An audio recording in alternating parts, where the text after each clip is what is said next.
for years, I talked to everybody about how it worked, epigenetics, and how consciousness was programming the genes, and our life is an expression of these programs. And I showed the mechanics, the chemistry. It was like, oh, this is a beautiful picture. And I get all finished telling them this great story. And the first question is, how do I change the program? And I said, that's not my job, man. I just tell you how it works. But then I met a friend of mine, Rob Williams, who developed a program called Psyche, which is an energy psychology. And once I started understanding working with it, then it's like, oh my God, the reason why we have problems changing the program is because we don't know how to push the record button. And I go, what do you mean? I say, it's a habit. I go, oh, subconscious has habits. Yes, it does. Learning how to drive a car, walking, talking. Anything you repeat it for many times becomes a habit. A habit, by definition, does not want to change. Because if a habit changes, it's not a habit anymore. So that's how you learn how to walk before you were 2. You're still 100 years old. You're still using the same habit. It doesn't want to change. Okay. But comes the issue, well, what if my habits suck and I need to change them? And I go, oh, well, you have to understand this. The conscious mind, which is you personally, your spirit, your source, conscious mind, is creative. The 90% of brain behind back here is called subconscious. It's habitual. And I go, so the creative conscious mind can learn in any way. It's creative. Read a self-help book, go to a lecture, listen to this podcast, and you can learn something, And I go, you can just go, aha, I have a new idea. I just changed my conscious mind. It's creative. I can do this. But a subconscious program, a habit, resists change. So the idea is when a habit is put in, it's not going to just go, hey, let's change it today. Let's change it tomorrow. I go, no, then it's not a habit. It's changing. So I said, well, then how do you, what's the difference here? Well, first of all, functionally difference is conscious mind's creative, wishes and desires. Subconscious mind, habits. Okay. Secondly, how do they record? I go, conscious creative mind, any damn way you want. It's creative. Subconscious mind only learns in 3 ways. I go, well, there's a 4th way. So I have to mention it. And that is a shock to the system can cause you to change a program. You go to the doctor and all of a sudden you, oh, I got terminal cancer. Boom. You could change your program right there at that moment. But you can't plan those. Those are events. So I'm going to tell you the 3 ways because Kelly asked me. Sorry. I know that everybody listening was like, how do we change them? Okay. So we go back and I say, how did I get the programs in the first 7 years? I say, your brain was at a lower vibration than consciousness. Put wires on a person's head. We read what's called electroencephalograph, EEG. Those are all the squiggly lines of electrical activity of the brain. In an adult, there are many levels. The lowest level is delta, which is sleep. The next level, higher vibration, is called theta, imagination, hypnosis. The next higher level is called alpha, calm consciousness. And the next higher level is called beta, which is schoolroom focused consciousness. A child doesn't start out that way. It only starts out at delta. And for the next 7 years, it goes up to theta. And by age 7, it jumps up a higher vibration. Now it's conscious, alpha. And then by age 12, it jumps up to the higher vibration, which is the focus consciousness. Okay. And I go, so why is it relevant? I said, well, as an adult, we have the whole range. And I say, but theta is the download part. I go, when do we have theta? And here comes the answer. You're at work, high functioning consciousness, beta. You come home, you relax. Calm consciousness, the vibration has just dropped down. It's called alpha, calm. And the moment you close your eyes and you're out of here, sleep, the next vibration is theta. I go, what's that? That's hypnosis. I go, conscious mind sleeping, has no idea what the hell is going on. But if you put earphones on with a program that you want to be true in your life, and every night you put them on, while you're awake, you might hear some of the program, but the moment consciousness disconnects, the next part, you are in theta. Whatever's coming through those earphones is exactly the same way you learned in the first 7 years. Download hypnosis. Okay. So putting on earphones every night. Unfortunately, theta is not a very long period, so you have to repeat this. Putting earphones, play the program. self-help programs. What do you want to be? Healthy, happy, rich, whatever, those programs. I go, okay, so the first way of making change is actually using the way it originally learned. Get into theta and download it. Okay. But after age 7, we still learn, but we're not in hypnosis. I go, how did you learn? Driving a car, playing an instrument, riding a bicycle, whatever it is. I go, how'd you learn that? I go, practice, repetition, habituation. You want to make a new program, then you have to practice a new program. And you repeat this practice and you repeat this practice, and then it becomes habit. A sticky note on the refrigerator is a suggestion, not a habit. Everybody, oh, I got these notes all over here. And I go, did your life change? No, but no, and I look at that. Look, oh, it says don't do this or that. And I go, oh, that's nice. I say, no, you have to generate a habit. And that's the new age silly thing, which I always repeat because it's silly, and that is fake it till you make it. What the hell does that mean? I say, create a behavior that you want to have in your life, even though your life doesn't represent that. I go, you could be a very unhappy person every day. And I go, okay, fake it. I'm happy. I'm right in the face of unhappy. You just say, I am happy. I am happy. I am happy all day long. Repetition leads to habituation. And I say, then what does that mean? Then one day you wake up, you don't even have to say I'm happy, because now it's downloaded. I go, what? The new program, I'm happy. You wake up, you're happy. I don't have to do it anymore. Changed. Okay, so the first one, self-hypnosis with the earphones. The second one, repetition. These are time-consuming, repetition. The third way is necessity is the mother of invention. And right now, human behavior is precipitating what is called the sixth mass extinction of life on this planet.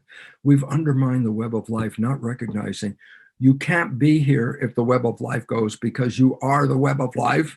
And when the web of life crashes, so do we. Okay. Mm-hmm. So the whole point about it is this. Human civilization is in an extinction mode at this time called the sixth mass extinction of life. We've undermined the web of life.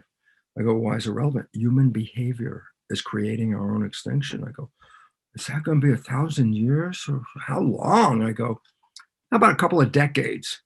We are facing extinction in the next couple of decades. NASA research revealed industrial civilization is facing, and I want to emphasize the word, irreversible collapse, meaning it's going down. It is not coming back. It's going to collapse, and it's collapsing right around us right now. We look at the world and crazy world. I go, part of the collapse. I go, why is it relevant? Because if we continue what we're doing, then the end of civilization is just a few decades away. So the chaos of the world is a symptom. We're not living in harmony. I say, so what's nature showing us? It says, you got to change your behavior. You have to change how you treat each other. You have to change how you treat this planet. You can't just pillage the garden and expect it to stay there forever. No, we are the virus in the garden. And nature is saying, we don't need no stinking humans. We can do well without it. Matter of fact, anywhere humans are excluded, nature comes back. Even Chernobyl, in the middle of that atomic reactor explosion and all that stuff like that, humans have been kept out of the area because it's not habitable. It's got so much radioactivity in it. And I go, well, guess what? Today, Chernobyl, a city, is now a forest. The trees are not just growing out on the ground outside. The trees are growing through the buildings. The roof's got trees on it. The windows are open. Trees are growing out. The whole damn thing. I said, why? Humans are not there. Nature's taking it over. And I guess what else? It has the highest animal population than anywhere else in the former Soviet Union. I go, why? No people. And all of a sudden it says, yeah, when people are not there, nature can do really well. So it's sort of like, nature is not going to die. Humans are going to die. And nature's going to come back. Right. Unless we learn the lesson. And the lesson that we're getting from nature right now is we're creating chaos. We're not living in harmony. And the wake-up call is, it's time. It's time to change your behavior, because the behavior we are using now is self-destructive and has precipitated our own extinction. So nature is giving us a little push. It says, you got a little time here. You think you can change your behavior? I go, well, that's why the energy psychology modalities came in, which are processes where you can change behavior in minutes. Minutes, not repetition of days or weeks. No, minutes. Many of these modalities engage what is called super learning. What the heck is super learning? I say, that's where a person can read a book by just moving their finger down the page, just like that. Read every word on the page, just like that. I go, they can stay in a bookstore for 5 minutes, turn the pages, just go like this, and read an entire book in 5 minutes. Super learning. I say, some of these modalities, energy psychology, engage that. I go, why is it relevant? Because it may only take 10 or 15 minutes to change a belief that has been hobbling you your whole life. And this is a time why nature says you're running short here. The fuse is getting close. You've got to change now. So energy psychology has been introduced as an amazing way to access the subconscious program and download a new program in a matter of minutes. And I wouldn't be here if it wasn't for the fact that, thank God, I used that to change limiting programs that I got from my family when I grew up, and allowed me to write a book and now to live a honeymoon with my partner, Margaret, for 23 years. I'm not talking about being in love. I'm talking about honeymoon every day, 23 years. I go, why? Because that's what our conscious mind can create. And that's what happens when people fall in love.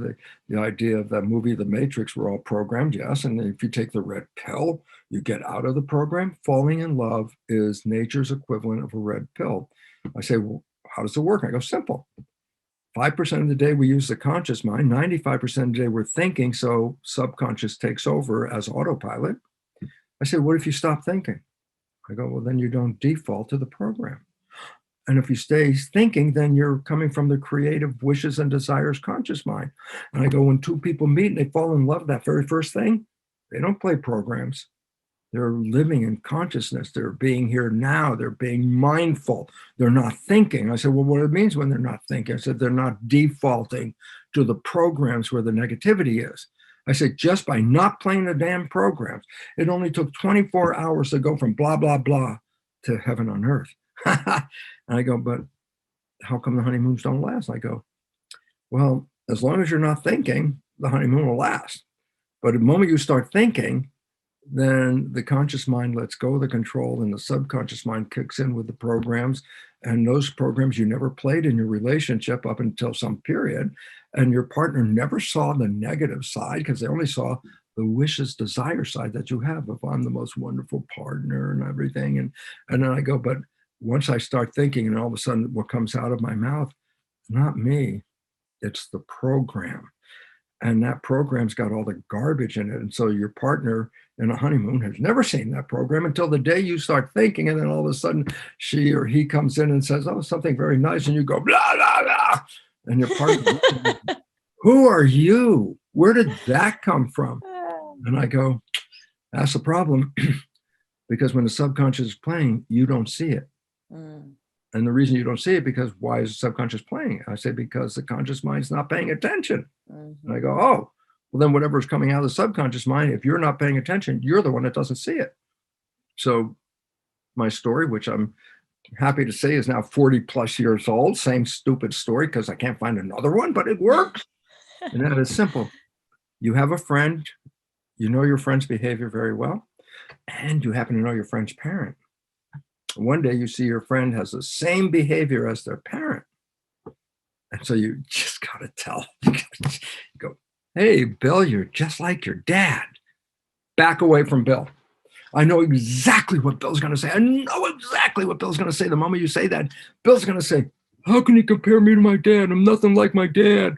And people laugh because they all had the experience. I go, single, most profound story. I haven't changed it for 40 years for a simple reason is this. We are all Bill. I said, what does that mean? We are playing programs that we downloaded from other people 95% of the day. I say, why are we playing the programs? Because conscious mind's busy thinking, not driving the vehicle. So subconscious is what? Autopilot steps in, drives the vehicle, okay? And I go, but when autopilot steps in, why did it do it? Because I was thinking. I say, then whatever the program is now coming out from your subconscious. Do you see it? Nope. Why not? The reason you're playing the damn program is you're not paying attention. So whatever is coming out, you don't see it. So everyone can see Bill's behavior is like his dad, but the only one who can't see it is Bill. And I go, well, this is the biggest issue we have to deal with today. Why? We are all Bill. Everyone out here, I'm sorry, we are all Bill.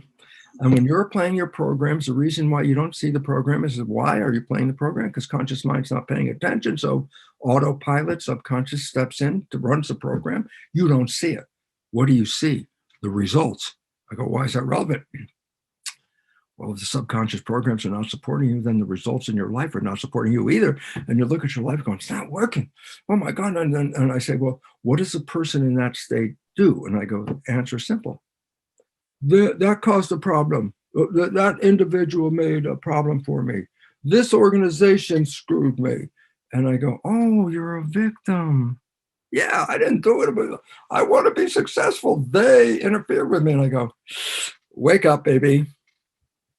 We created all of it. And I go, you just created, but you didn't observe it because it was automatic behavior. And that's your program. And you didn't see it. And I go, why is it relevant? Well, if your program's not supporting you, then the results are not going to support you. And you're going to blame everyone else because you didn't even see you were involved. Why? You didn't see, like Bill, you didn't even see your program. And so this becomes the wake-up call. Thank you for listening to the Heal podcast. Be sure to tune in for more empowering wisdom and inspiring healing stories. Oh, and make sure you hit the follow button on Apple, Spotify, or wherever you listen to podcasts so you don't miss that one episode that holds the answer you've been searching for. And if you feel inspired, we would love you to rate and review us so that we have the opportunity to reach more people. And of course, you can follow us on Instagram for some behind the scenes fun and more inspiration at @HealDocumentary and @KellyGorris. Thank you so much and be well.